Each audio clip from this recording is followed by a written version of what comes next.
Now we're going to discuss operation of a 21-inch commercial mower. The first thing that we recommend and the manufacturer recommends is to check the oil on a daily basis and at the same time fill the unit with the proper fuel. Before operating the machine, there's a couple other things that I want to make sure that you're aware of. Most manufacturers have some type of blade brake safety feature built into them. This particular model has a zone start. This mechanism has to be compressed before you can start the engine. And when you let go, it should stop the engine and the blade instantly. It is very, very important that this mechanism is working properly and adjusted with no modifications. If you have questions about that, I would recommend that you look to your local representative to address those issues.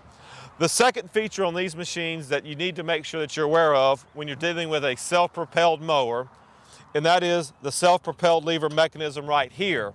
Once again, a lot of manufacturers are very different. This model here uses a lower handle control. So we're ready to start the engine up. We pull the lever back. We pull the handle, it cranks. We're ready to mow. The next step would be engaging the self-propelled. Before you engage the self-propelled, I always recommend that you observe the property and look for any obstacles, whether that could be a rock or a branch, a stick, a broken piece of glass, and remove those from the properties before you mow.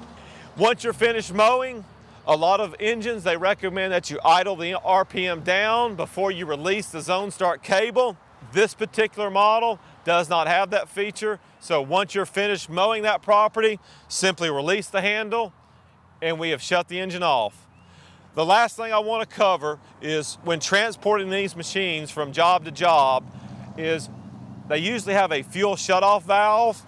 Typically with a fuel line, the valve, this red valve, is pointed parallel to the fuel line, so that is on, and when it's turned this way, that is off. I recommend that you turn that off and then use proper straps to tie the machine down and transporting on the roads so you meet the DOT requirements.